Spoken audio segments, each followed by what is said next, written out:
Baik semuanya, halo selamat sore, assalamualaikum warahmatullahi wabarakatuh. Om Swastiastu, Shalom, Namo Buddhaya, salam sejahtera bagi kita semua. Rahayu, salam kebajikan dan salam harmoni. Baik, terima kasih untuk teman-teman yang telah menonton. Di sini kelompok kami akan mempresentasikan mengenai poster yang telah kelompok kami buat untuk memenuhi tugas akhir atau ulangan akhir semester mata kuliah pengantar teknologi informasi dengan Bapak dosen pengampu Bapak Agung Yudi Paramata Eskom Mkom. Jadi di sini sebelum masuk ke pembahasan, izinkan kelompok kami untuk memperkenalkan diri terlebih dahulu. Nama saya Dimas Arya Pratama dengan NIM 2315101079. Dilanjutkan. Perkenalkan, nama saya Holman Gali Purba dengan NIM 2315101071. Perkenalkan, nama saya Zoran Eka Latita Tarigan dengan NIM 2315101069. Baik, tidak usah berlama-lama. Sesuai yang telah ada di layar, di sini tema poster yang telah kami buat yaitu kemunculan teknologi 3D printing. Tantangan besar lain bagi perindukan kekayaan intelektual. Jadi, pernahkah kalian membayangkan bahwa membuat benda apapun yang kalian inginkan hanya dengan sekali klik? Saat ini hal tersebut bukanlah sesuatu yang mustahil untuk dilakukan. Sebagai teknologi disruptif, kemunculan teknologi 3D printing ini memiliki potensi yang besar untuk mengubah proses bisnis ini untuk manufaktur bahkan masyarakat secara umum. Dalam beberapa tahun terakhir, teknologi ini telah digunakan di berbagai sektor seperti otomotif, seni penerbangan, kesehatan, bahkan untuk membuat makanan. Sebagai contoh, Boeing, sebuah perusahaan penerbangan, hingga tahun 2014 ini telah membuat lebih dari 20.000 bagian-bagian pesawat seperti dari bagian-bagian untuk pesawat militer atau pesawat komersial dengan menggunakan teknologi 3D printing ini. Di sektor kesehatan juga menunjukkan penggunaan yang sangat berhasil dalam pembuatan implan atau dari lengan atau dari macam-macamnya, baik yang sederhana maupun yang kompleks. Di sini saya akan memberitahu bahwa pengertian 3D printing sendiri yaitu pencetakan 3 dimensi adalah proses manufaktur yang aditif yang menciptakan objek fisik dari desain digital. Proses kerjanya dengan meletakkan lapisan tipis material berupa bubuk plastik, cair, atau logam, bisa juga semen, kemudian menyatukan lapisan-lapisan tersebut.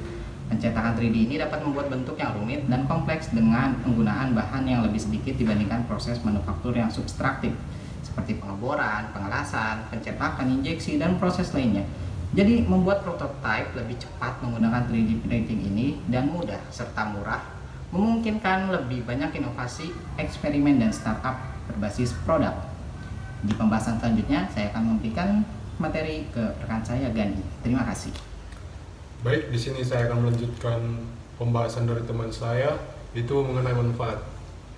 Penggunaan teknologi 3D printing telah menunjukkan banyak manfaat karena dapat mengurangi biaya, mempercepat proses, serta dapat meningkatkan produktivitas. Keuntungan utama menggunakan teknologi printing adalah kemampuan untuk mencetak objek dengan presisi tinggi dan akurasi yang lebih baik daripada metode konvensional. 3D printing juga memungkinkan produksi prototipe produk dengan biaya yang lebih rendah dan waktu yang lebih cepat. Teknologi tersebut memungkinkan penggunanya mencetak satu model digital menjadi sebuah objek fisik yang sama dengan desain aslinya. Dari objek yang mudah hingga objek geometri yang rumit dapat dilakukan dengan 3D printing. Dalam beberapa tahun ini, 3D printing atau yang bisa dikenal dengan sebutan manufaktur aditif menjadi populer dan banyak digunakan di berbagai bidang. Adapun manfaat 3D printing antara lain yaitu: 1. Membantu dalam pembuatan prototipe sebelum produk diproduksi massal. Yang kedua, menghemat waktu dan biaya untuk pengembangan produk baru. Yang ketiga yaitu memberikan kebebasan untuk menciptakan sebuah desain produk. Yang keempat yaitu memberikan kesempatan untuk membuat kustomisasi produk. Yang kelima, dalam bidang kesehatan, teknologi ini digunakan untuk mencetak organ dan tulang buatan.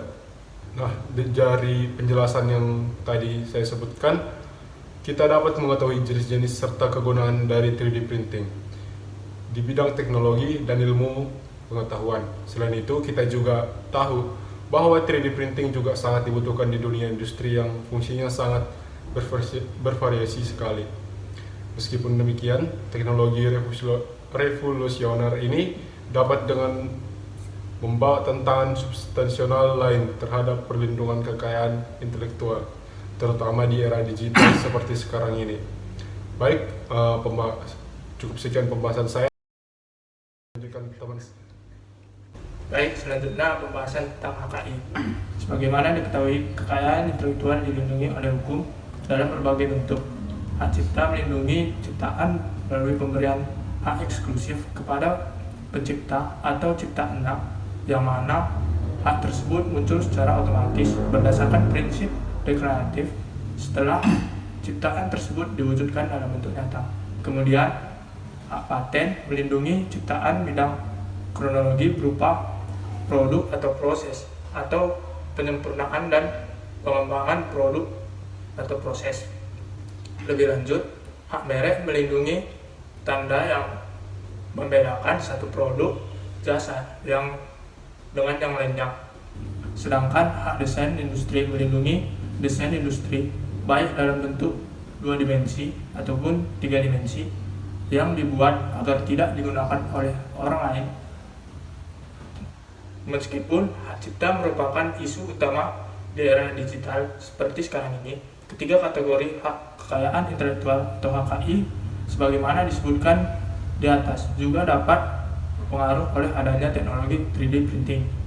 Dikarenakan proses 3D printing, pembuatan objek fisik dari model 3D digital menggunakan teknologi pencetak dapat menimbulkan adanya perlindungan atau pelanggaran HKI. Setidaknya terdapat 3 poin dalam pembuatan objek menggunakan teknologi 3D printing yang berpotensi melanggar HKI, yaitu berkas desain 3D printing dan substansi yang terkandung dalam ciptaan artistik yang hendak dicetak, objek 3D yang dicetak, serta menyimpan daring di mana desain 3D printing diunduh dan dibagikan. Permasalahan yang muncul terkait dengan kekayaan intelektual di era digital seperti sekarang ini bukanlah suatu yang baru. Namun demikian, dikarenakan teknologi 3D printing menjadi semakin banyak digunakan, kemungkinan pelanggaran HKI pun semakin meningkat. Saat ini, di mana masyarakat memiliki akses yang semakin mudah terhadap desain 3D printing dan 3D printer semakin terjangkau harganya, masyarakat dapat dengan mudah membuat atau bahkan memproduksi hampir semua benda yang mereka inginkan menggunakan 3D printing. Hal ini menunjukkan bahwa hanya dengan beberapa klik banyak orang berpotensi untuk dipidana.